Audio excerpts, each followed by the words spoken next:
Hey everyone, welcome back, good evening, welcome back. It is welcome back and welcome back. So let's get into it. Bitcoin's current price is $70,384 right now. Not a lot of movement, which is boring. It's a bear market now and nobody knows what to do. Do we continue dropping this thing to 30K or can we just get our relief? Can we just get a trillion poured in here or something, Something common in gold and silver, but alright, I guess not so common in Bitcoin and crypto. That's fine. Ugh, I had my cortisol levels spiked at work today. Makes me not want to do anything anymore, but that's okay. We need an 8% rise to reach that 77,000 target that I had. We have new pivot levels.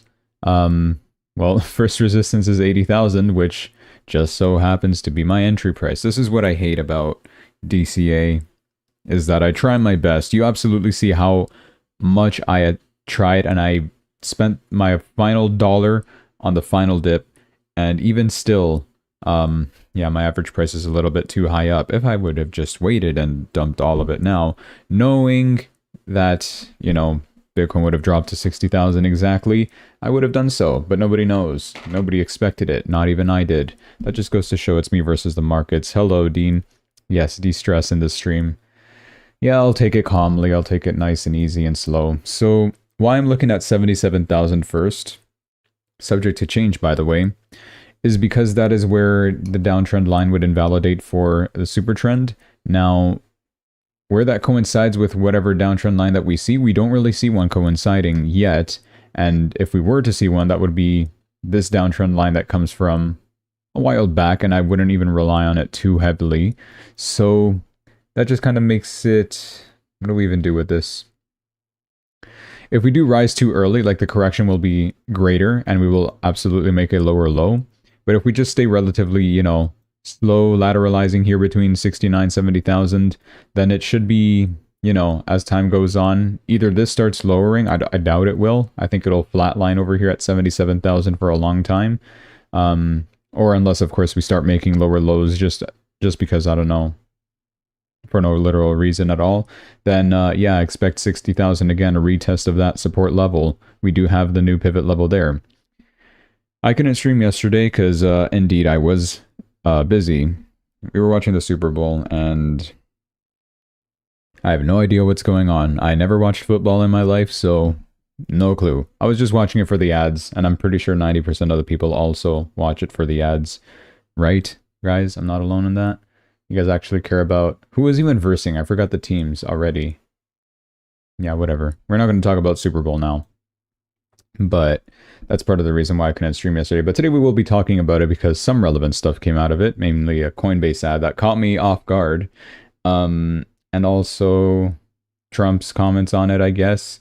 Apparently there was 2 halftime shows or something like that. I don't know, some political drama going on there, which no one really cares about. Other than that, we'll also be talking about Trump's comments on, oh, I forgot to title it. Put it in the title, Japan.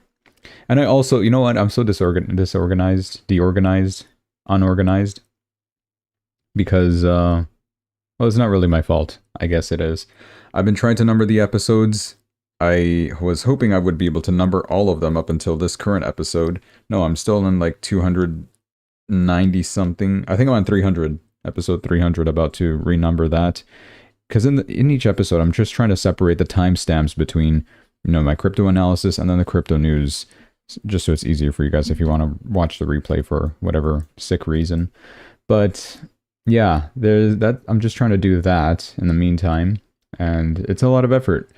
So that's part of it. And the other part is also the thumbnail. Yesterday's thumbnail, I forgot to change it, and I already photoshopped above it and overwrote the file. So I'm going to have to guess what thumbnail I made yesterday. Not even yesterday, day before, which is going to be even harder, but okay. Small issues, not big issues. Big issues for me, small issues for you. You probably don't care. So let's go ahead. That's what I see for Bitcoin right now. 77,000 downtrend breaking. True resistance 80,000 though. If we do rise above that, right, breaking whatever super trend downtrend line we have, we're going to test that level first. Likely not going to break through it immediately due to this downtrend line here specifically. If this is the start of an uptrend indeed, like something like this, right, where the downtrend line would break and it will move down here or something like that. We would probably retest it and then, you know, actually start making some bigger moves like this. That's in a perfect world though, and we don't live in one, so we're just gonna have to wait and see what happens. Hopefully no more downside because I'm tired of losing money. Are you tired? I'm tired. So let's move on from that. I'm only in Bitcoin right now. I have no alts. All my alts got liquidated or I rage quit them. I still have some, but they're like, is it even worth having it if they're down like 90%? Doesn't even matter. So who cares about that? Maybe someday. Maybe someday. Or maybe I should just sell it right now and use it to trade for fun. I probably will, honestly. I'll probably make more money just trading for fun. Arbitrary moves in smaller time frames. Rather than just waiting for, what do I even have? Hedera and Stellar Lumen. Waiting for those to rise. Like, maybe someday though. I don't know. Sometimes they say patience pays off. We have a similar situation here with Ethereum, by the way. So 2,300 is where downtrend invalidates, at least temporarily. And in the same kind of move that I said with Bitcoin, if we do get a rise, it's likely going to be to 2,400 for Ethereum. I see as a potential roof. And, you know, as this flips over its trend, we're going to retest whatever 2,100 before potentially making a larger move before we reach our next downtrend line.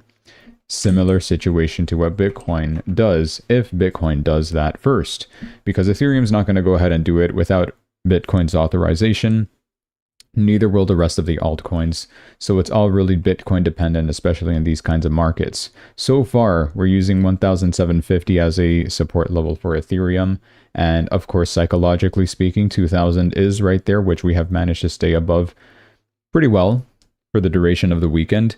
Impressive how Sunday was not volatile at all. Neither was today. Today was a Monday. It feels like a weekend, even though I worked. I don't even know what's going on. Yeah, and then tomorrow I gotta work again. Ugh. I'm trying to change my schedule, maybe. Who cares about that, though? So I don't wake up too early, right? I'll just wake up right on time for work, and then, I don't know. I feel like I have more energy in the afternoons, so I could do more stuff that I actually enjoy, rather than doing them in the morning before starting work, because it's too early. I like to sleep. So yeah. 6.7 is the bottom for Solana. $67.54. Yeah, basically 67. Current price is 86. Zero movement for Solana today as well, hovering right around this pivot level, the median point. Now, we have a couple levels to focus on with Solana. 96 is where downtrend invalidates. 100 psychological level. 106 is true resistance, which I would expect maybe we hit that possibly by end of week. If that, it would converge pretty well with its downtrend line. And if we do manage to break out of that, expect a 120 movement on Solana. That is in a perfect world if Bitcoin goes up, like I said. So that's the bull case. Bear case, who cares how low we go? We'll just make newer lows. Solana to $9. That's a joke, by the way. I'm just saying that because we saw that in 2022, which was hysterical. Hyperliquid holding above 30. That's all we want to see. That's good. No lower than 30, please. Keep trading commodities on Hyperliquid to generate revenue. Thank you. As long as we stay above 26.55, realistically though, we'll still be in an uptrend. Although, I don't know, the longer we lateralize here, less of a chance we make a higher high, which it's kind of slowed down at this point. Seems like, you know, in smaller time frames, obviously we're seeing kind of a downtrend movement here, counter trend. So that might actually be the start of something bigger toward the downside once the whole sentiment catches on, especially if Bitcoin does not continue its rise or approach 80,000. Hyperliquid, I don't know. Would commodities still be hot at this point? I'm sure the hype has kind of died down, no pun intended. So yeah, maybe we start getting the true trend change if this does drop below 30. Of course, that's a danger zone in my opinion for Hyperliquid. I would not go long on it, sorry. I'm just going to stick with Bitcoin mainly. Sui, what are we even doing here? Is this even a real coin anymore? Like, no movement at all. 97, hey, I should probably draw $1 horizontal line. Right there. Just for our psychological reference, right? And 109 is where this downtrend invalidates. 116 true resistance on it. I wouldn't really expect, I don't know, maybe we do get a huge breakout on Sui. If we do, it's still going to be like sub $2, which is pathetic.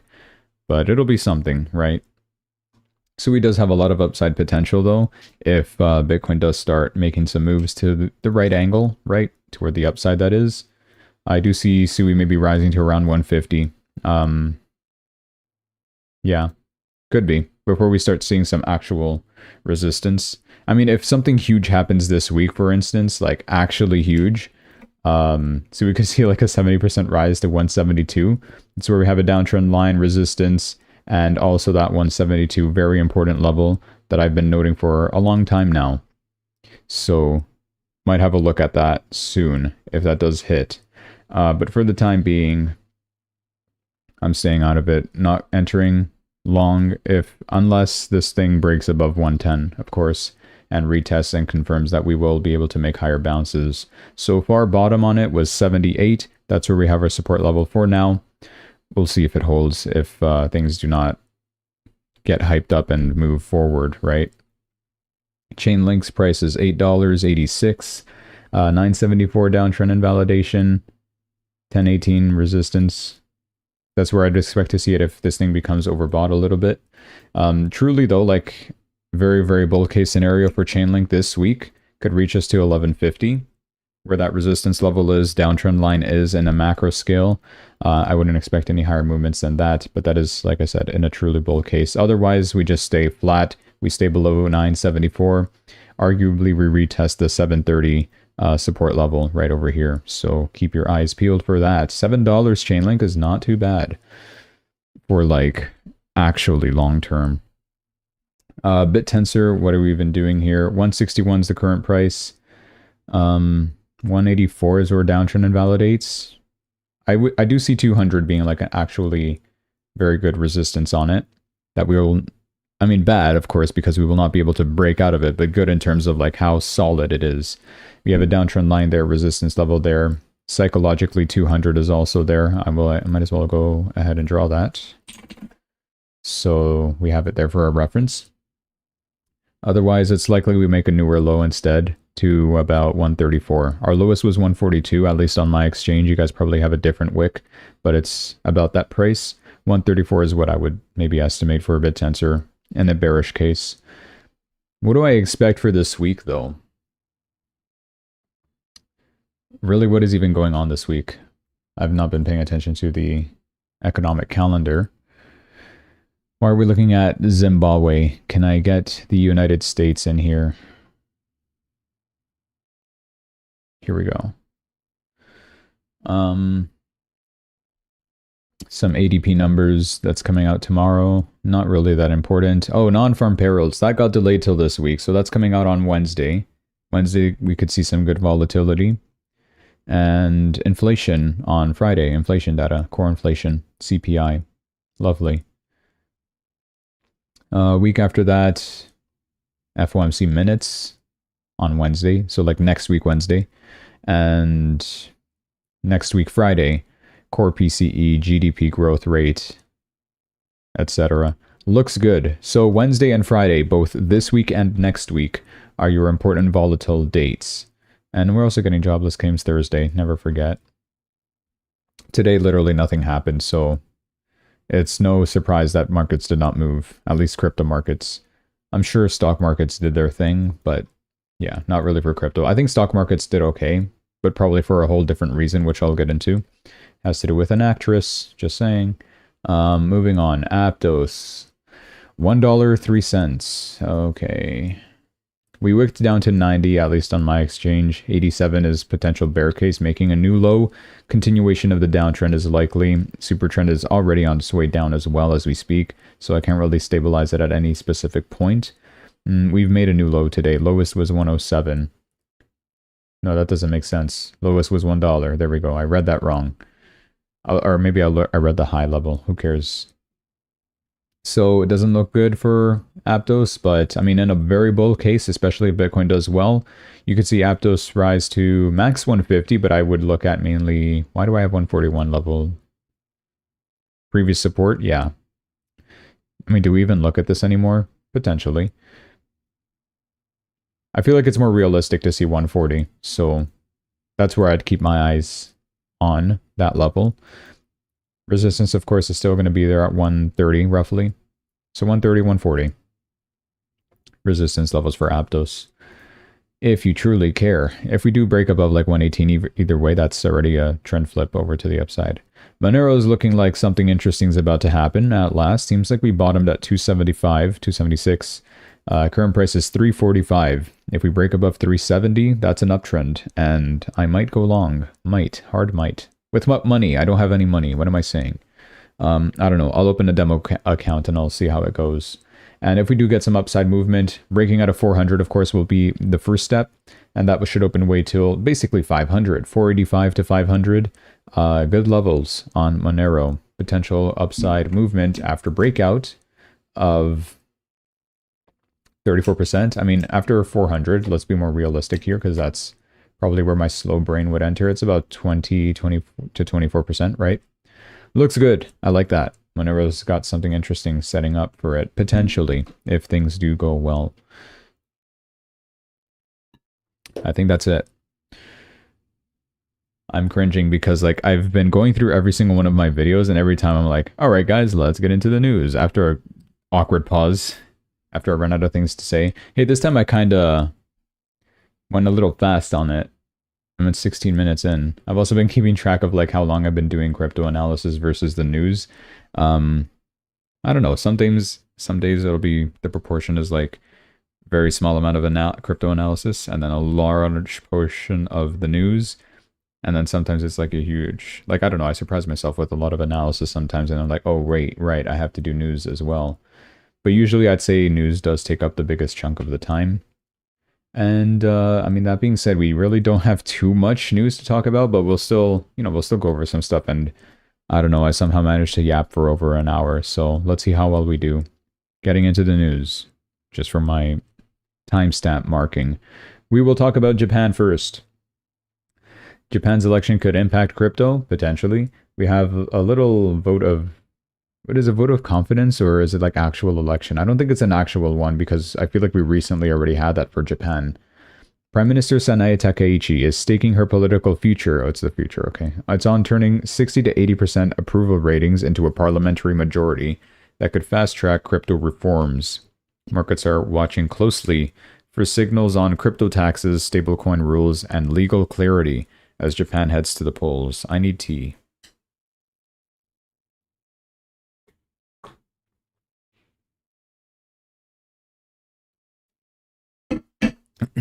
Okay.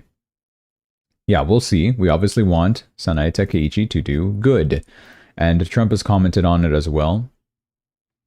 What kind of vote even happened? Okay, so there was a vote. We'll see what Trump says. Congratulations to Prime Minister Sanae Takaichi. They're good friends, by the way. And her coalition on a landslide victory in today's very important vote. She is a highly respected and very popular leader. Sanae's bold and wise decision to call for an election paid off big time, so she called for an election. Her party now runs the legislature, holding a historic 2/3 supermajority. Wow, impressive. So she's really popular then. The first time since World War II. What happened at World War II? I'm kidding. Sanae, it was my honor to endorse you and your coalition. I wish you great success in passing your conservative, peace through strength agenda. The wonderful people of Japan who voted with such enthusiasm will always have my strong support, President Donald J. Trump. I saw, I'm pretty sure it was a meme, but it's basically true. They were doing these elections in Japan, not elections, sorry. They were doing this, they're passing on some votes to save the, what was it? To save the population, the decline in Japanese population. They're going to start accepting immigrants from Africa. So it's like that you want to, okay, I'm just going to refrain from commenting a little too much, but okay, come on. Really? From Africa? I mean, why not any other part in the world, right? But anyways, so yeah, I mean, I guess the point is Africa's population is always growing, but that's because they have to have a lot of babies for literally survival instinct, whereas in developed countries, you don't have to have a lot of kids. And I mean, it's also kind of not viable, economically speaking, because you have a low child mortality rate in these developed countries. compared to those other, like the African countries, for example, where the mortality rate for children is very high. So you want at least some of your kids to survive, and you don't mind. It's cruel to say that. I don't know if it's cruel to say this, but I mean, yeah, sacrifices must be made. Some of the kids will have to die because of the lack of, I don't know, nutrition, medical attention. This is just third world stuff, right? Common knowledge. So there was that idea to get all these immigrants into Japan. I guess they started seeing how bad it was going, so everybody immediately flipped over to the conservative vote, and arguably this is why Sanae Takeichi wins even harder. So there you go. There's more to it though. She wins the elections by 2/3 majority. It's the first time that a Liberal Democratic Party, which is I love how they call it the Liberal Democratic Party, which in our opinion is like the liberal, the left wing, right? The Democrats. But that's actually what the Conservative Party is called, which is just, anyway. They win the election with more than 310 seats since World War II. Another Trump ally wins the elections. Japan's prime minister told us, we're in if China attacks during joint operations. So we basically have Japan as an ally even during wartime, which is great. What does she say here? Okay, I guess that's not important. About Taiwan, right? Yeah, what are the total seats? They have a total of 465 seats, and they won 310 seats, which gives them a 2/3 majority. That is impressive. That is quite impressive indeed. All right, well, congrats, Sanae Takeichi. Moving on, Epstein. I'm sure you guys are sick to death of hearing about it. So am I, but too bad. We have to talk about it. Thomas Massie said yesterday that tomorrow, he will go to the DOJ to view the unredacted Epstein files. He's asking people, which one do you want me to review? People are saying, well, I mean, yeah, everything that has to do with little girls and torture. I love the torture video. Yeah, I get all those. Oh yeah, I get the whole page of redaction. Remember that? Yeah, people are asking, come on, tell us who the redacted names are over here, because these are not the victims. These are the predators, and they should have their names exposed, right? Why are they saying they love the torture videos and the Epstein emails? Age 11, younger ages. We kind of want to figure out who these people are. He said he will sort the replies by number of likes, so instead of making redundant posts, please like replies that contain docs that you think are important. So today was the day. Thomas Massie and Rokana, I think. Yep. They found that at least the names of at least 6 men were redacted in the Epstein files. I don't think we know who they are yet. They're being secretive about it. I guess they signed an NDA or something. Massie said with a smile that one of the men is pretty high up in a foreign government. I wonder which one. They need to do a little more homework. There are 6 men. We went in there for 2 hours. There are millions of files. And in a couple hours, we found 6 men whose names have been redacted who are implicated in the way that the files are presented. Whomst are the 6th men? Has anyone from the Epstein file gotten arrested? Yeah, apart from Ghislaine Maxwell Grok, but okay, sure. So we don't know yet what the names are. But I mean, we're trying to bury the thing already. Not we. The FBI is. They've determined that Jeffrey Epstein was not running a sex trafficking ring, is what they've concluded. Videos and photos seized from Epstein homes in New York, Florida, and the Virgin Islands didn't depict victims being abused or implicate anyone else in his crimes, according to a review of the DOJ material. I think the popular decision is that everybody disagrees with this, because, I mean, the photos are there. They're not AI. They were real. They were taken in 2010 or something. Early 2000s. So, come on. You're not fooling anyone. I think we know. But anyway. What else do we got? Moving on from Epstein. The House Democrats. Seems like they're kind of on our side now. Look at that. Liberal Party helping Liberal Party. The House Democrats are seeking to overturn President Trump's tariffs on Canada. What do I think about this? I don't want to be like, no, I don't want the Democrats to remove the tariffs on Canada because, I mean, The tariffs on Canada is part of the problem, don't get me wrong, but they're there for a reason. And ultimately, at this point, what are we even doing with these tariffs? If Trump puts the tariffs, there's going to be someone that's going to want to remove them, whether it's the House Democrats or whether it is, I don't know. It's basically the House Democrats, right? They're arguing with like the Supreme Court to rule the tariffs illegal. Do we even have a decision on that yet? I have not even checked on that. They said we were going to get a decision. We ultimately never got one. Tariffs illegal. Why is it not showing me the thing? Dude, Supreme Court. No. Rule in favor of Trump's tariffs. 27% chance that the Supreme Court rules in favor of Trump's tariffs. When is the decision? They're going on August... No, never mind. That was last year. I guess I'm looking it up on Grok or something now, because when is that decision? What's the excuse this time? When are we getting it delayed? When is the Supreme Court ruling on tariffs? Yeah, there you go. Decision on tariffs, sure. No Supreme Court decision on the tariffs case has been issued yet. Okay, they're scared. The oral arguments were November 5th. The court is in recess. Oh, yay. Earliest possible release is February 20. Dude, that is in like 3 weeks. Number 9. Yeah, it's basically 3 weeks. 2 weeks and a half. Come on now. That's boring. Okay, well, I guess we'll have to wait and see. But on Canada, though, removing the tariffs on Canada. Yeah, it would help. As much as it hurts to agree with the left, yes, it would help. A little bit. I mean, Trump seeing this, of course, he knows that maybe they might win. Maybe that the Supreme Court tariffs will be indeed ruled illegal.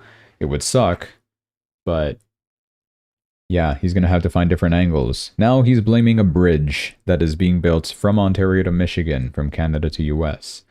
Trump is set to block the construction of the Gordie Howe Bridge that will be built. I think it's being built, right? I've done no research on this bridge at all. And Trump made a Bible of a post about this, so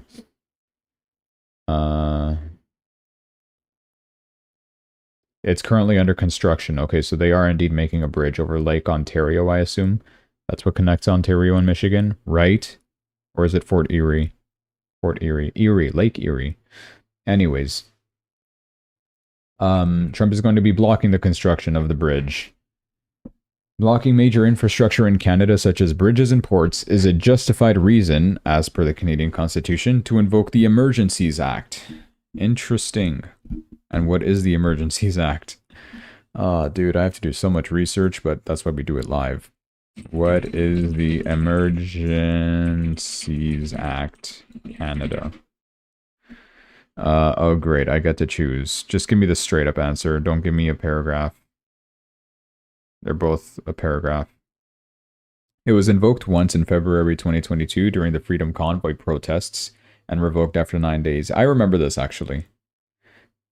It's a Canadian federal law that allows us to declare a national emergency and take temporary extraordinary measures. It replaces the War Measures Act, and it's subject to Canadian Charter of Rights and Freedoms. Used only for urgent, temporary, critical situations. All right, cool. I get the gist of it. Yeah, I'm not a fan, but what does Trump say about the whole thing? As everyone knows, the country of Canada has treated the United States very unfairly for decades. Now things are turning around for the USA, and fast. But imagine, Canada is building a massive bridge between Ontario and Michigan. They own both the Canada and the United States side, and of course built it with virtually no US content. President Barack Hussein Obama stupidly gave them a waiver so they could get around the Buy American Act and not use any American products, including our steel. Now, the Canadian government expects me, as the President of the United States, to permit them to just take advantage of America. What does the United States of America get? Absolutely nothing. Ontario won't even put US spirits, beverages, and other alcoholic products on their shelves. Yeah, thanks, Doug. They're absolutely prohibited from doing so. And now, on top of everything else, Prime Minister Carney wants to make a deal with China, the EV deal, which will eat Canada alive. Will it? We'll just get the leftovers. I don't think so. The first thing China will do is terminate all ice hockey being played in Canada and permanently eliminate the Stanley Cup. What? Okay. All right, cool. I mean, sorry, I am not that interested in hockey, so I don't really care. Sorry. I'm sure a lot of people do care, of course. It's the national sport of Canada, so... No, it's actually lacrosse, and I mean, who even cares about lacrosse? Like, come on. Okay, sorry, I shouldn't be saying this. I'm Canadian, okay? I love hockey and lacrosse, and I've played it a total of 0 times in my life. The tariffs Canada charges us for our dairy products have for many years been unacceptable, putting our farmers at great financial risk. I will not allow this bridge to open until the United States is fully compensated for everything we have given them, and also importantly, Canada treats the United States with the fairness and respect that we deserve. We will start negotiations immediately. Hey, at least we're doing that. With all that we have given them, we should own perhaps at least 1/2 of this asset. The revenues generated because of the United States markets will be astronomical. Thank you for your attention to this matter. So Trump basically is saying, it's not fair that they're making a bridge with their own money. We should get a bit of the royalties from it as well, because ultimately they are commercializing with our markets. So now we will get the Emergencies Act, and this is our soldiers, by the way. So I guess we'll do absolutely great. It's either we call a snap election or the Emergencies Act, I think, is the options here. How will Mark Carney and Doug Ford respond? Yeah, come on now. The dynamic duo, these guys... Come on, you put us in this mess, get us out of it. What else is going on? In Italy, a lot of protests and... I don't know. This is basically terrorism at this point. The Olympics are going on and the people are just going crazy. Thousands of Italians are working right now to make sure everything functions during the Olympics, says Giorgia Meloni on the Milan rioters. And then there are them, the enemies of Italy and of Italians, who protest against the Olympics, sending these images onto television screens around the world after others cut railway cables to prevent trains from running. Remember, we covered that last week, or I guess last stream. Recently, as the left lose power, chaos has become the substitute, because disruption is easier than persuasion. But guess what? Doing these things, you will not convince anyone to support you. After riots in Turin left 108 officers injured, wow.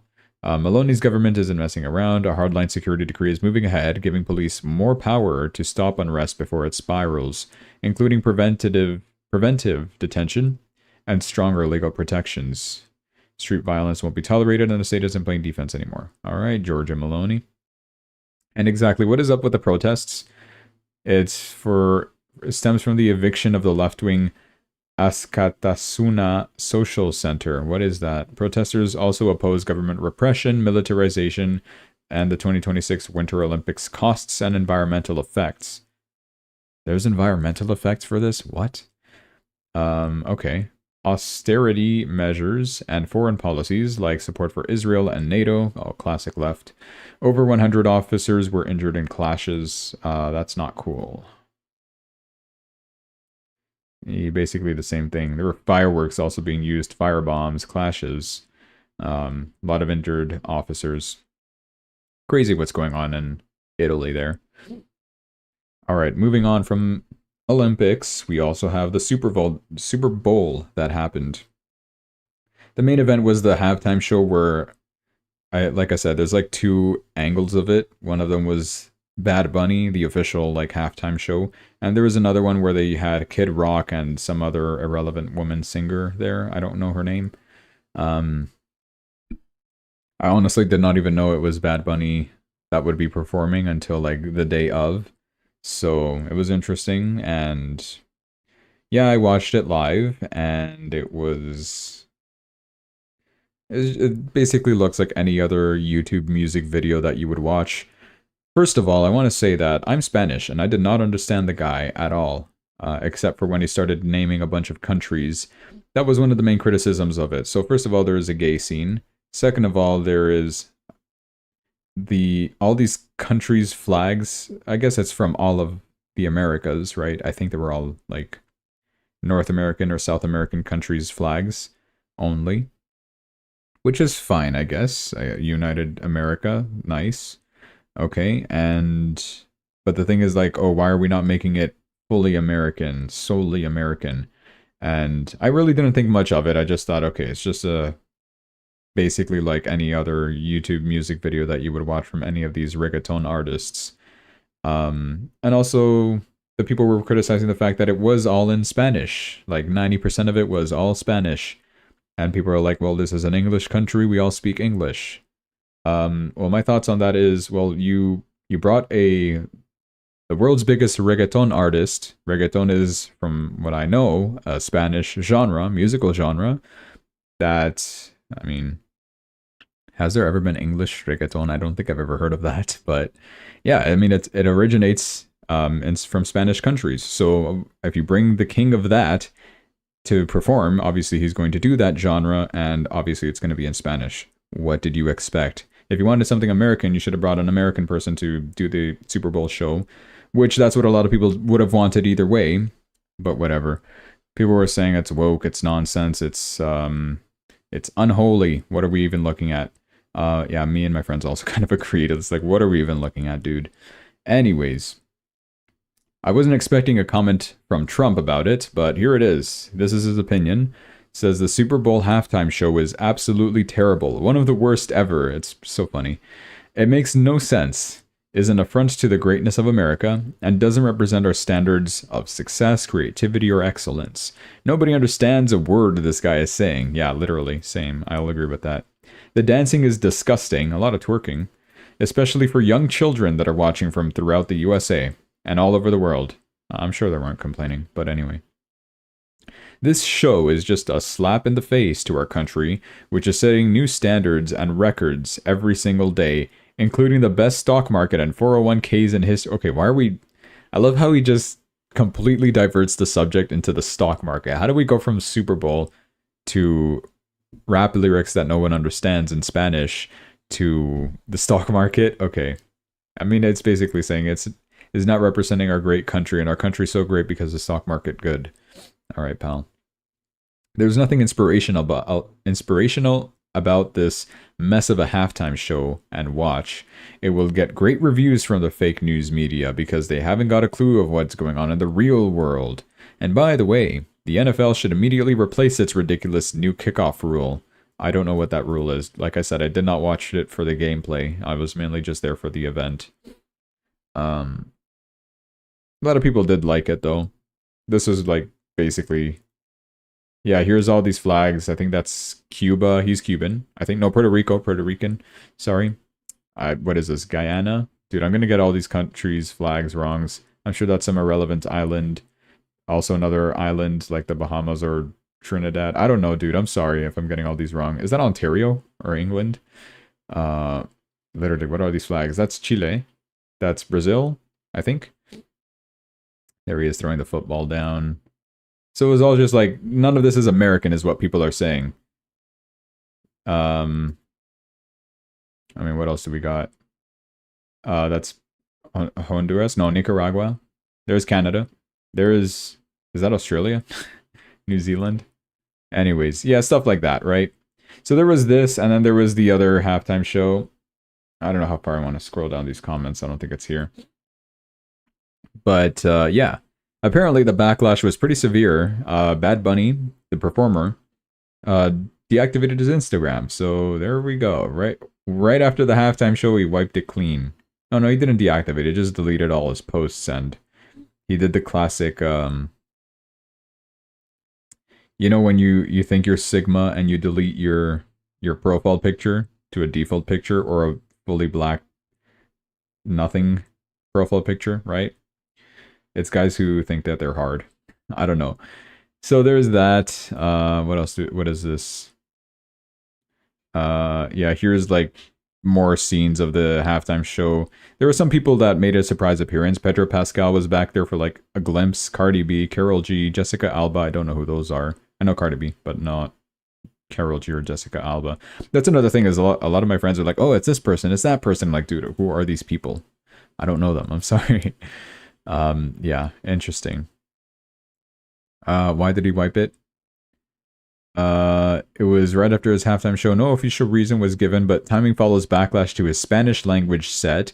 The guest appearances, there was Lady Gaga, Ricky Martin. I didn't recognize them at all. I just heard that they were there, and I guess I saw them. And a love over hate message, seen as anti-Trump.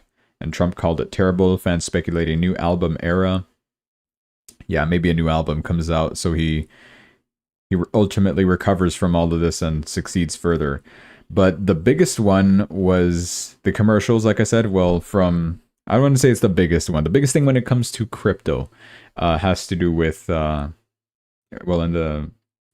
what am I saying? The Super Bowl halftime, not the halftime, dude. The Super Bowl ads, the most important one for crypto was the Coinbase ad that just came out.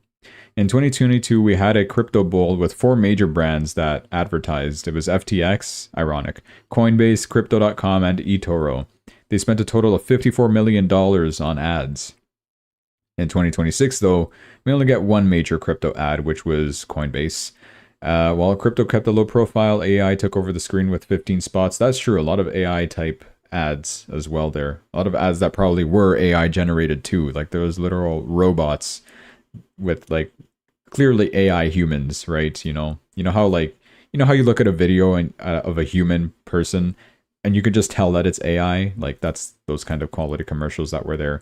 But this was the commercial from Coinbase doing the rock your body, yeah, everybody. And people were vibing. Nobody knew what the ad was until the Coinbase thing pops up. Everybody freaks out. And I mean, this is just a reaction of this video. People are like giving it the middle finger. Seems like they still have PTSD from Coinbase, like everything down, of course. Nobody wants to buy crypto at these prices. So, this is just retail mindset, of course. That's what I see from it. Years of shilling shit coins, NFTs, and meme coins trained an entire generation to misunderstand what Bitcoin actually is. And that is why the Super Bowl ad got booed. I was actually caught off guard by it. I saw it live. I was seeing everybody like, vibing to the song because it's like, okay, what are we even doing this? Who made this presentation? It looks like it was made in Movie Maker is what I told my brother. And then you see Coinbase and I'm like, dude, no way. I go on Twitter and everybody was immediately talking about the Coinbase ad on here. It was pretty clever, right? Like minimal effort. It seemed like this is just a joke post. Like who would have done this? Maybe, I don't know. Anybody could have made this ad, right? And then you just see Coinbase and it's like, dude, awesome. That's lovely. Some people were like, oh, that Coinbase ad was terrible. But Coinbase ultimately, they doubled down with the logo too. Look at that. They replaced it with literally that same video background and the font that they were using. So you see the logo change here temporarily. That's pretty funny. They said, hey man, if you're talking about the Coinbase logo, it worked, right? Crypto's for everybody. It's basically this. Everybody remove that Coinbase. Yeah, look, literally this. It was literally this. We got everyone happy and singing along to Backstreet Boys. And then bang, we rug pulled them with a Coinbase ad. Welcome to crypto. It was literally just like that. And I love how like half my friends had no idea what this was, right? They didn't know what the Coinbase thing was. I was like one of the few that was freaking out over it. So that's pretty funny. Really funny. At least we got that out of the Super Bowl. Moving on. Who cares about the Super Bowl? I'm sure you guys do. I'm sorry. The Fed is set for a major liquidity injection tomorrow. That was today. The Federal Reserve will inject $8.3 billion into markets today at 9 a.m. Eastern time. Probably part of the reason why I think stock market did okay today. I have not even looked at the stock market. I'm sure it did fine. Did you just add this to my bookmarks? What are you doing? Where's US 500? Get out of here. I don't have a Valentine. Don't ever show me that again. Don't ever remind me again. Yeah, I think this is a good day today. Wait, when did the day start? Here. Bit of a drop and then ultimately a rise. I don't know. Overall ending the day in the green. No, this is today. No, this is yesterday. I'm confused. Yeah, this is today. Just literally look at the dates. Why am I struggling so hard? Yeah, we did get it. Liquidity injection, but it's only $8.3 billion. That's not a lot in the grand scope of things. Like $8.3 billion On the S&P 500, you're not even going to notice it that much. Like, these moves are trillions, right? So 8 billion isn't going to do much. Sorry. But hey, at least, thank you. Now, people are saying that this is why the stock market ended green, or started green. Sydney Sweeney rang the opening bell for the stock market today at the New York Stock Exchange. Oh, hooray. This is why we're on the rise. That's pretty funny, though. And I mean, literally everything she touches turns to gold. The American Eagle ads, remember that? And she literally has it in the background. She's doubling down on the good genes ad. Remember that stuff? American Eagle. What else did she do? I think Ford as well. She did a lot of other. I'm sure somebody made like a tracker about every company that she touches is just doing well suddenly. And we all wonder why. People are saying, oh, it's 2 reasons why. 2 reasons why. Haha, get it? All right, anyway. Moving on. Sam Bankman-Fried says the Biden administration brought bogus charges as political warfare as he seeks a pardon. So now he's blaming Biden for his harsh treatment, his harsh incarceration, his harsh sentence. Sam Bankman-Fried, this is CEO of FTX, responsible for the biggest crash of an exchange in 2022. He's basically saying, hey, Trump, please give me a pardon. His parents have been begging for Trump for a pardon as well. Seems like Trump will actually not pardon him, though. I think he's explicitly said he won't, which is good. I think we should keep Sam Bankman-Fried in prison because the guy was in the Bahamas partying with your billions, and a big responsible catalyst for the 2022 crash in the general crypto market. So, he could spend a few more years in prison. I think it will be fine. He's with P. Diddy in a better place. Michael Saylor did the purchasing today, or announced the purchase today. How does he do it? How is he so good at buying at an impossibly high price? So, Bitcoin, we had it, of course, it dropping to 60,000 last week. The guy manages to buy it at 78,000.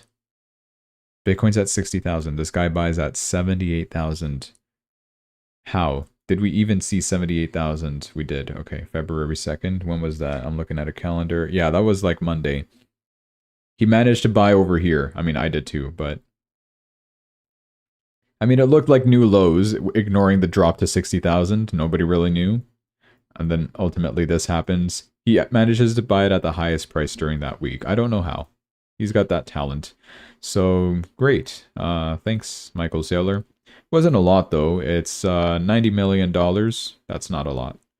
Only 1,142 Bitcoins. Where's the billions? We want to see billions purchased per week. Especially at these low prices, you should lower your average price. With this purchase, by the way, he did not lower his average price. He's buying it at something that's higher than his average price, which is 76,000. He buys at 78. What are you doing? But anyway, of course, Peter Schiff, and I retweeted this. Yeah, how funny. Somehow you managed to buy at 78,000, averaging your cost up slightly, despite Bitcoin trading below 60,000 during the week and its current price of around 68,500. Yeah. Literally, but it has to do, people are saying, with the OTC premiums or just bad timing in general of when he buys it. It also goes to show that Peter Schiff is absolutely interested in this. He's keeping track of Michael Saylor's purchases every week, and he comments on it all the time, which is so funny to see. This little man just, taking a stab at Michael Saylor every week. We got a similar type activity from Grant Cardone versus Robert Kiyosaki here. The Battle of the Millionaires. Robert Kiyosaki says he just purchased another 600 US silver eagles. So basically silver. Today's spot is $82 an ounce. He still believes that silver will reach $200 an ounce or more in 2026. The US dollar is in trouble, and savers of fiat currency, so fake dollars, will be the biggest losers. Take care. Shouldn't Bitcoin do well as well then? Anyways, Grant Cardone says, okay, so now you've invested $50,000. Rich dad or poor dad? I never know which one is influencing you. Sharon says hi. Who is Sharon? Sharon Cardone, I guess. Okay, no, never mind. It's not a real person. Who is Sharon? Never mind. So, yeah. I guess we're just taking a stab at Robert Kiyosaki as well, because he's known for lying about his buys, right? So did he actually buy? He also posted this. Robert Kiyosaki said, if I had to choose one asset, either gold or Bitcoin, I would choose Bitcoin. Why? Because gold is, in theory, infinite. Bitcoin, by design, is limited to 21 million, a number which we are very near now, which is true. Scarcity factor. That will really kick in hard once people actually realize how close we are to 21 million. We're at 20 million almost. When did we officially mine that 20 millionth block? We've been at 19.9 for like the longest time ever. It's not a lot left. 19,986,968. We're pretty close to 20 million. And then what? Only 1 million Bitcoins left? Are you going to buy those 1 million Bitcoins? Probably not. People have been like, there's also this meme going on around that people putting buy orders at $1 a Bitcoin for 21 million Bitcoins, being like, don't worry guys, I'll save Bitcoin. I'll buy $21 million worth if it reaches zero, you know? Anyways, so I guess he's right in this sense. That is why I also favor Bitcoin over gold. I will, because I feel like throughout my lifetime, Bitcoin will give a greater return than gold, and I'm just here for the great returns. Safe ones, right? Otherwise, I'd be gambling in the meme coin market if I wanted crazy returns, or at least a chance at it. Nobody really makes it out of there in a good state of mind, at least. Sure, some people get lucky, but you might as well go buy lottery tickets. It's the same thing. I guess people who really want to, they'll just gamble on it either way. Meme funny, it goes up forever, right? Grant Cardone says, the truth is, though, he never really buys anything, as proven in previous cases, right? There you go. Very funny. Very funny, Grant. This was interesting. People have noticed that somebody, an anonymous sender, transferred 2.5 Bitcoins, which is worth $181,000, to Satoshi Nakamoto's Genesis address over the weekend. Why would somebody send Satoshi 2.5 Bitcoins? Why? Yeah, who could have done this? It says blockchain explorers don't show this transaction yet, so it's maybe pending verification. Sender's identity remains unknown. Could be a tribute or a symbolic act. Symbolic act. That's funny. If I had a guess, I think this person is just trying to, rather than burn the Bitcoin, just send it to Satoshi's address to kind of make it more scarce, right? Because he knows for sure that Satoshi will never sell. Right, guys? Satoshi will never sell. I mean, there's odds for that on Polymarket, you know? Literally look up Satoshi.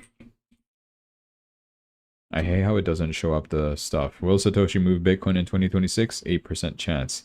Epstein confirms Satoshi. This is free money, by the way. Can I just bet all I have?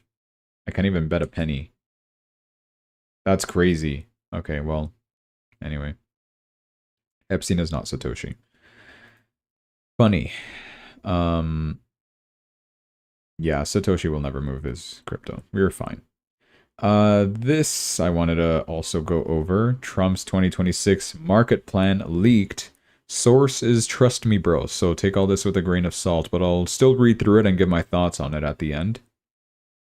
So it says, a lot of people are expecting the markets to pump big in 2026, but they will be wrong for some time. Well, I'm part of those people.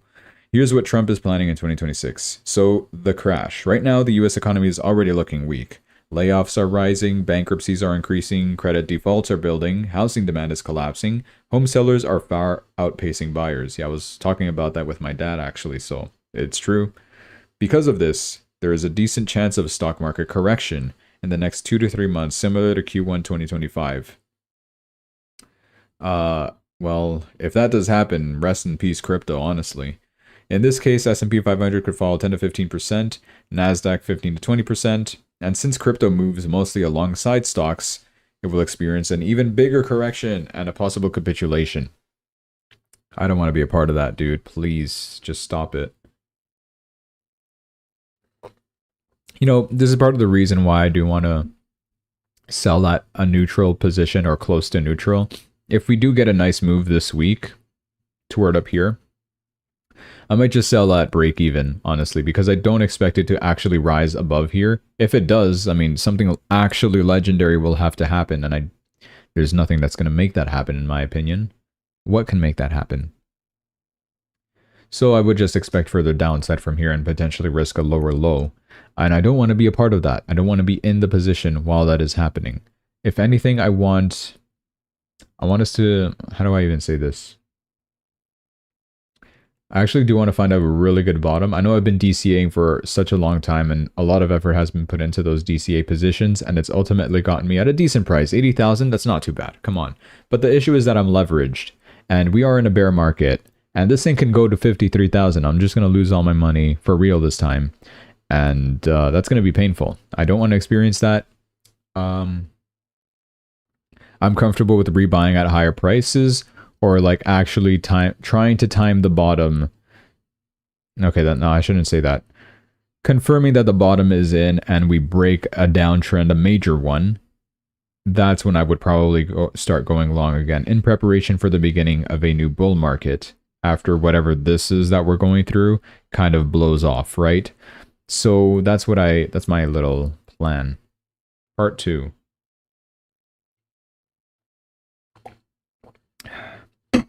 So the blame. During this market crash, Trump will put the blame on Powell and the Supreme Court if they rule against his tariffs. I agree with that. He's already trying to get Powell out. The impatience is showing. Like, we're even trying to criminally charge Powell, which is so funny. And the Supreme Court tariffs thing, like I said, it's also going to be this big issue as well with the dividends. You're not going to get your $2,000 dividend. And the midterm election thing, he's gonna use that to, try to boost his favorability, being like, look guys, it's me versus the left, and they don't want you having 2,000. You better not vote for them. I'm the president of affordability. Look at the gas prices, right? So he's gonna do that, and also, I don't know, we're gonna get Kevin Warsh soon. I'm sure he will be fine. Oh, hey, Pika, you heard Trump maybe end up replacing Warsh with Bessent? Is that true? Interesting. If he does, I mean, I think markets would be a bit more favorable to that, having Bessent as the Fed chair, because, I mean, we know Bessent is close with Trump, like, actually. So, and he's pro-crypto too, like, actually pro-crypto. We have heard Kevin Warsh talk okay about crypto, but ultimately, like, people are traumatized of his past being very hawkish. But like I said, I think it will be different this time. Willing to give the guy a chance. I'm hoping that Trump knows what he's doing, of course. But I mean, I don't know. He doesn't have a good history of picking the right people.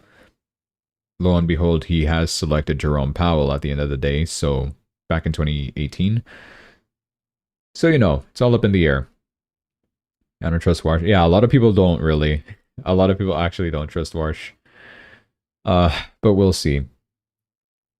Ultimately, like, even Powell himself. Oh, I made this post over here. This is funny. If I could find it. It was under... Here it is. Wolf Financial posted this saying, as Jerome Powell's time as Fed chair comes to an end, let's never forget, like, one of his peak moments here, where a climate protester actually interrupted him, and he responded, just close the fucking door. It's so funny. I was like, dude, no way he said this. So, like, maybe I will miss him. And, hey, look at that. We even got a reply from Wolf Financial. How based.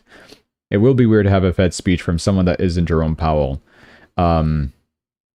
Yep, and then here comes, of course, Kevin Warsh. How do we think about that, right? Pretty funny. Anyways. So the blame for this. You'll put the blame on Powell? Sure. Jerome Powell's term ends in May 2026, which means Trump could easily put the blame on him, saying that Powell didn't cut rates, he kept the policy tight, he didn't inject liquidity when markets weakened. I mean, we just got one today, but it wasn't enough.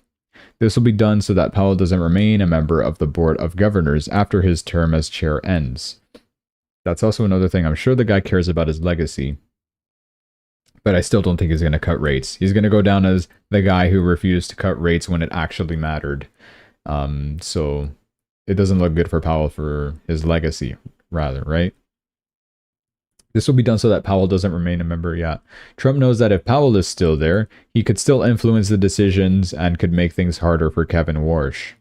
So we kind of want Powell fully out. Hence why we have been doing that criminal investigation from the DOJ into Jerome Powell, which is comical. The easing, part 3. The moment Powell leaves and Kevin Warsh becomes the Fed chair, easing will start. Yes. Warsh has already hinted at tools like yield curve control, which would cap long-term bond yields and make borrowing cheaper. That is what we want, because that adds more liquidity and it would equal higher asset prices. Right? At the same time, other liquidity drivers could align. A possible 2000 tariff dividend, which I've talked about, the big tax cuts, and approval on crypto laws like the Clarity Act, which we've also discussed. So I've agreed with everything so far. Lovely. At the time, no, all time will be done to pump, what? All time will be done to pump the stock market and the crypto market. Okay, you get the point. The election, the midterms, coming in Q4 2026. The betting markets are showing that Republicans are losing it. It's true, the Democrats are actually somehow winning. If Trump is able to pump the markets before the election and also provide some free money to average Americans, Republican winning odds could go up. So we want to bribe them, the same way the Democrats have done so. That's great. Also, dividend money and tax cuts will boost small business owners' earnings. Not only that, but the market will see Powell as the culprit and blame him for everything bad that has happened.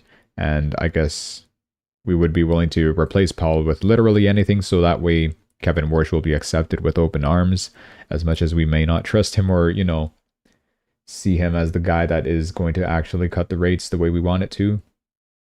So, you know, we'll see. The theory is early 2026 is correction and blame Powell. Mid 2026 is new Fed and liquidity easing. Late 2026 is market recovery into elections. I could kind of get behind that. So right now we are obviously going through that bear market phase. Sure, gonna have to tough it out. That's why I kind of want to get out of this position. But yeah, it means the next few months could be bad. Yep. After that, accumulation will start, and then the markets could see a good recovering heading into Q3 to Q4 of 2026.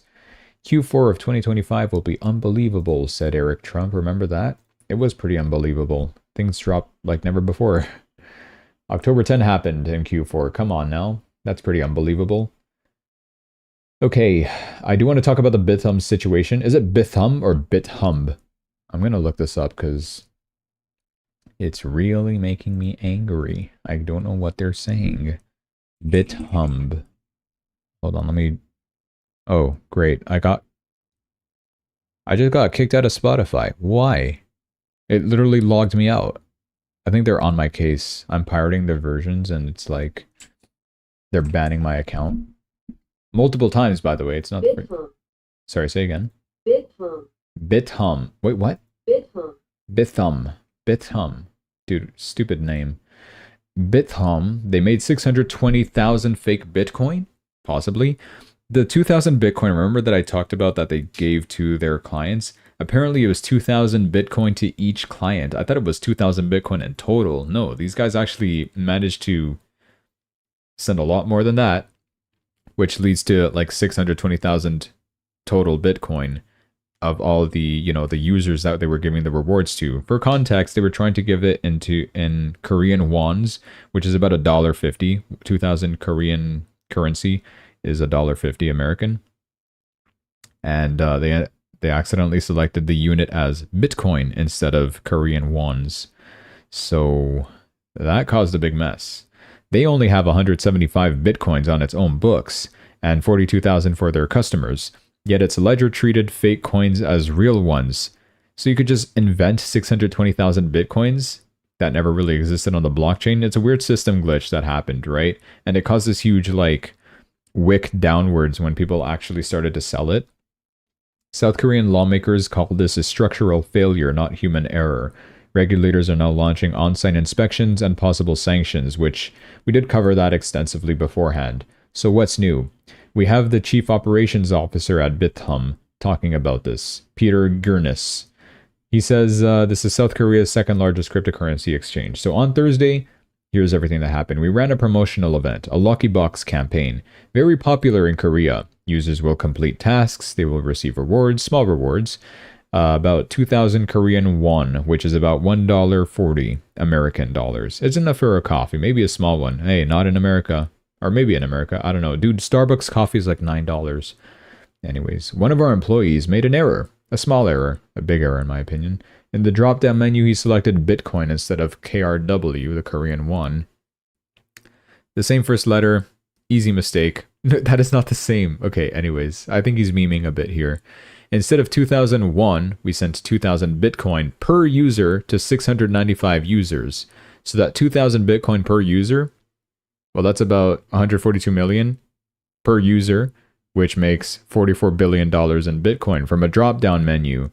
Our actual reserves are 50,000 Bitcoin. We distributed 620,000 Bitcoin in total, which is 12 times what their reserves are. The math didn't work. The system didn't care. The system still processed the request very efficiently.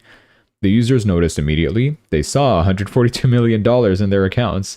Some of them tried to sell quickly, very quickly.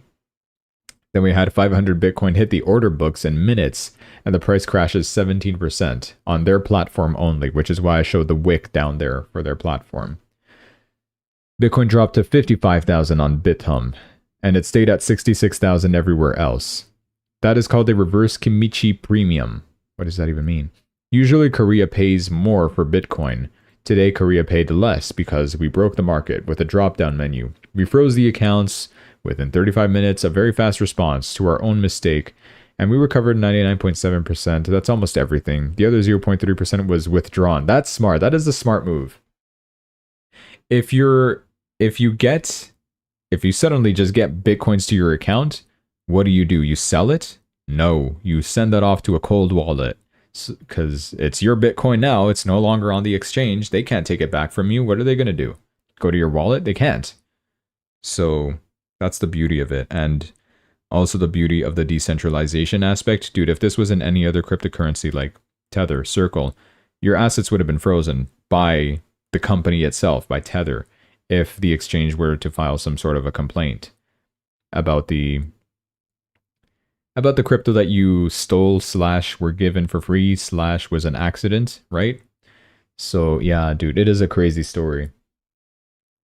So they still overall lost about $2.2 million gone. Before we noticed what we did to ourselves, someone asked if we were hacked. We were not hacked. Our security is excellent. Our drop-down menus are less excellent. Someone asked how this happened. I said, human error. The human is employed still. That's brave. You still have that guy employed. Dude, if this was me, I would have fired. I'm sorry. I would have fired, yeah. Like, you mess up that bad, you made the company lose how much million? 2 million? Yeah, sure, you recovered a majority of it, but like, $2 million, dude, it's gone. And somebody just got a free 2,000 Bitcoin. Wait, how many people would have gotten that free 2,000 Bitcoin? Math time. 2,200,000 divided by 2,000. Is that 1,100 people that got it for free? Or am I doing this math wrong?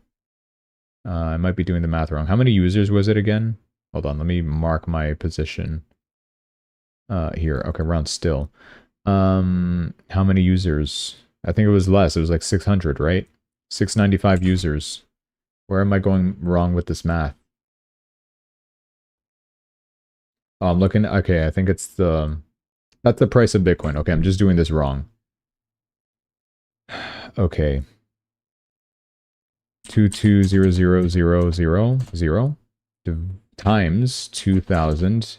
So the price in total. Okay, no, I don't know how I'm going to do this math. Whatever. Who cares? Some people got lucky with it. Before we noticed what we did, okay, I said that. Reviewing our processes, the process was select currency, enter amount, click send. The employee selected the wrong currency, they entered the right amount, they clicked send. The process worked perfectly, the human didn't. Our CEO released a statement. All assets are secure. The assets were never insecure. We just created 12 times more of them. How is that even possible? Temporarily, for 35 minutes. $44 billion was made in 35 minutes. Created and recovered. Very efficient. Reminds me of the time when the PayPal USD just created 300 trillion US dollars in their stablecoin. Dude, you solve the whole world's problems with that kind of money, don't you? So, I mean, doing it with Bitcoin too. I know it's not a lot. It's not 300 trillion like we did with USD. No, Pi USD it was. PYUSD. But still, you know, it's something. How do you even do that? Can I do this too? Can I just make up crypto and then, you know, just become rich? Can I just quit my job, please?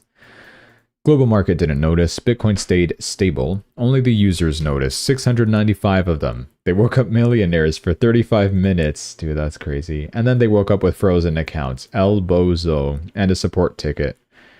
We're working with police. Okay, so even if you did take that crypto to your exchange, but it was fake. They didn't even have it. How do they even have the 2,000 Bitcoin? How do you just invent that Bitcoin to take it to your own exchange? I mean, to your own wallet. You withdrew to your own wallet. The smart people that actually did that. I don't know. It's probably only a matter of time because, yes, Bitcoin is decentralized. So no one can freeze your crypto. But it's transparent is the other issue. And that's where Monero comes in. So that's when you get into the criminal part of the criminal side of things and you do some money laundering and then you're perfectly fine. Not financial advice, by the way. I don't know what I'm talking about. On the $2.2 million that was withdrawn by users, they're working with police who move faster than us. They saw 142 million. They didn't ask a question. They clicked withdraw. I would have too. That's not our official position. Our official position is we are cooperating with authorities. Authorities want to know who got away with our mistake. Come on, dude. Just allow it, honestly. If you messed up that bad or you had your employee mess up that bad, you have to accept the loss. The guys who withdrew, they're smart enough to do that, and you just gotta... It's not even their fault, really. I don't know. Am I criminal for saying this? Probably. Okay. We're reviewing the situation. Reviewing means deciding. Someone asks if its affected users will be compensated. That's so funny, dude. Yeah, you'll be compensated with the $1.50 you were supposed to get for your darn coffee. The situation means we gave away 44 billion and want it back. I love the sarcasm in this guy. It's so perfect. Also, what is this format of the post? Anyways. And I want it back. And want it back. Most of it came back automatically because it was a phantom Bitcoin. Not real Bitcoin. Just numbers on a screen that people tried to sell for real money. Some succeeded, $2.2 million worth, but that's 0.005% of the accident. Very contained. Our stock dropped briefly, but then it recovered, like the Bitcoin. The market forgives. Drop-down menus, someone asked what we learned. I said, we are implementing additional verification steps, which means more than one. We had only one, now we'll have 2 steps, maybe 3 steps, before sending $44 billion around. Someone asked if it could happen again. I said, we take operational security extremely seriously. Extremely is an adverb. Adverbs describe how we do things, not whether we do them. The Lucky Box promotion continues. Great. Hey, can I participate and you accidentally send me a couple million Bitcoin? That would be great.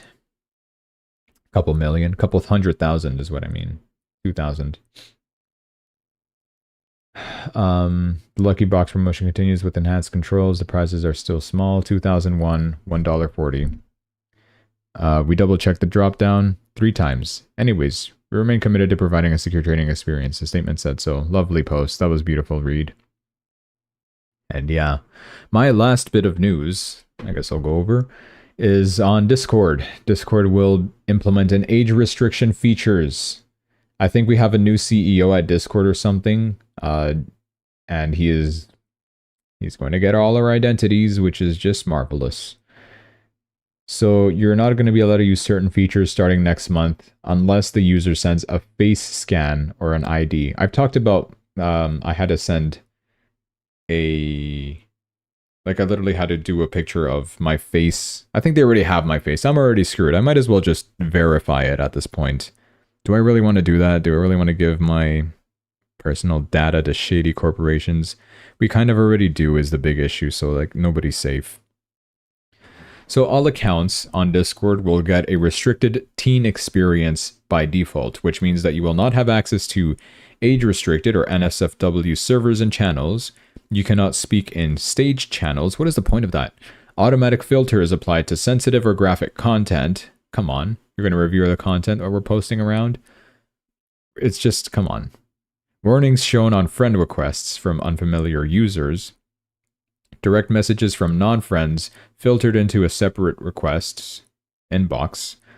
And to unlock full adult access, users must verify that you're 18 plus with one of these options: facial age estimation, a short video selfie processed on your device, not stored by Discord. Sure, dude.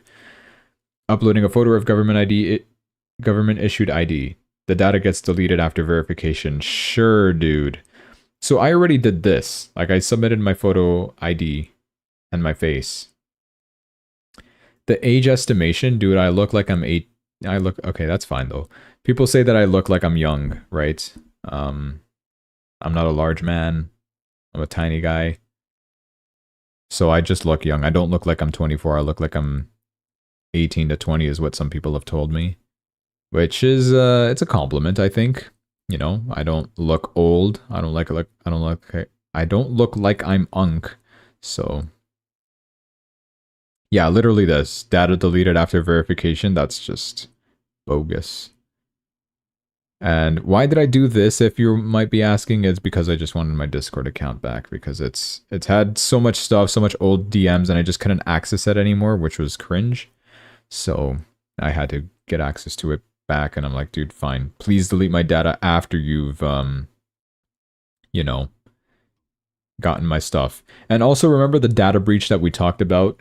They had data compromised, and this is the other time I brought up the same situation where I had to submit my ID as well. I was nervous that my stuff would have been leaked to, I guess, dark web databases or something, because they did get a lot of accounts compromised in this security breach that Discord had in October 2025. You could go review my stream about that. It has the timestamps this time. What episode number? Yeah, good luck. I don't care. I don't know. So there was that, and I'm like, dude, if I'm one of the affected users, I swear. Because they said they were going to email people that were affected. And people were affected, which means that they do store this data, this, you know, any photo IDs or whatever you've got.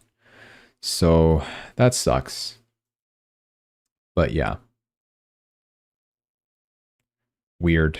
Is to comply with all these, like, no teenagers allowed to use social media laws. Just do it in those countries. In Australia, I know it is, and maybe the UK, I think they're also implementing.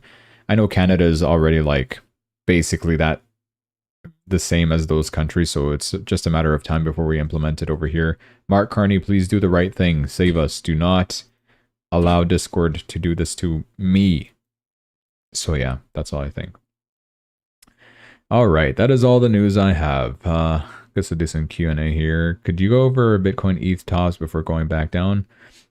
Still 77 to 60, and then 2,400 to 1,500. Yeah, literally still that amount I've been looking at for Bitcoin. Expecting a rise to 77,000. If this does mean like a trend change toward the upside, whether it be a temporary one, I don't think we'll have a good rise. Likely like max 80,000. But I feel like the bounce is more likely to happen for Bitcoin at around 77,000 is what I explained earlier in the stream. And of course, 60,000 once again being a support level. Now that we have pivot levels, this does kind of confirm what I've been looking at, right? So 77,000 first, of course, subject to change. But then 80,000, like whatever happens with this case with 77,000, whether super trend drops lower or whatever, I'm kind of upping the target around 80,000. And I kind of do hope we do approach that. Given, you know, if we have good economic data that's coming out this week, it could boost us up there. I really don't know what other catalyst would push us up there. We're getting non-farm payroll data on Wednesday, and then some inflation data on Friday. So that could help. Or maybe it'll worsen things, and we just head lower, right? So it's all data dependent for this week. But yeah, if we do approach 80,000, I'm selling off. Probably, because I really don't think we'll continue making a higher point. There's a lot of barriers over here, so it's going to be difficult. That's what I see for Bitcoin. And same thing with Ethereum, 2,400. Despite, you know, this downtrend, super trend, kind of in the way at 2,316, I still think, like, even from resistance level, it's at 2,403, so that further validates what I've been looking at, 2,400. And then bottom, well, first we're going to be retesting the support level that we had, 1,750, before ultimately, I don't know, maybe worst case scenario, drop to 15 to 1,600. That's what I see. The meeting for Clarity tomorrow will change anything, or will it flop? That's also interesting. That's what I wanted to know. Clarity Act, will we even get anything from that? Let's see. Clarity Act. So a second round of bank crypto talks for Clarity Act market structure legislation. Yes. Are we actually going to get anything, though, for this one? I don't know if we're having another one after this, or if we're finally going to make a decision with it. Scott Bessent blasts Coinbase over Clarity Act pushback. Yeah, literally that as well. We have, like, Coinbase in the way, right? Against this whole Clarity Act. It's all dependent, right? But of course, if it does get approved, like, it would be a nice catalyst as well to get to the upside. That could actually bring some good movement. But I mean, so far for like the past times that we've discussed Clarity Act, and I don't know, it's been delayed multiple times, of course, but, you know, even with the previous talks, I don't think we had a big movement either.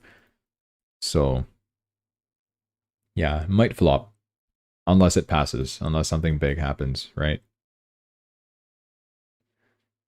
So I think we're already kind of, you know, pricing in the fact that, oh, nothing's going to pass. It's a nothing burger. Nothing's going to happen. But if something surprises us and it does actually pass finally, and Trump signs it into law, then that would be very bullish. That's what I see for it.